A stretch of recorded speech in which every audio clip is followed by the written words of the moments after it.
அரசு நிறுவனங்களின் தற்காலிக நாளாந்த பதில் ஒப்பந்த அல்லது நிவாரண அடிப்படையில் பணியாற்றும் ஊழியர்களை சேவையில் நிரந்தரமாக்குவது தொடர்பான 11/2026 இலக்க சுற்று நிரூபம் வெளியிடப்பட்டுள்ளது.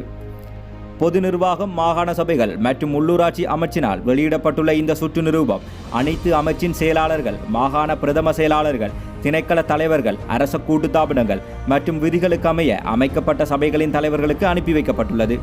அண்மையில் நடைபெற்ற அமைச்சரவை முடிவுகளை அறிவிக்கும் ஊடகவியலாளர் சந்திப்பில் கருத்து தெரிவித்த அமைச்சரவை பேச்சாளர் அமைச்சர் வைத்திய நலிந்த ஜெயதிச இந்த தீர்மானத்தின் மூலம் சுமார் 9800 ஊழியர்கள் நிரந்தர நியமனங்களை பெற அனுமதி கிடைத்துள்ளதாக குறிப்பிட்டார்.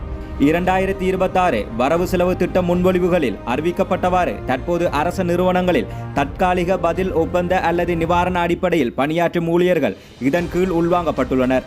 ஏற்கனவே நிவாரண அடிப்படையில் பணியாற்றி சுற்று நிரூப விதிகளுக்கு அமைய நிரந்தர நியமனம் பெற்றிருந்தும் அந்த நியமனங்கள் இதுவரை முறைப்படுத்தப்படாமல் இருக்கும் ஊழியர்களை முறைப்படுத்துவது தொடர்பான நடைமுறைகளும் இதில் உள்ளடக்கப்பட்டுள்ளமை குறிப்பிடத்தக்கது.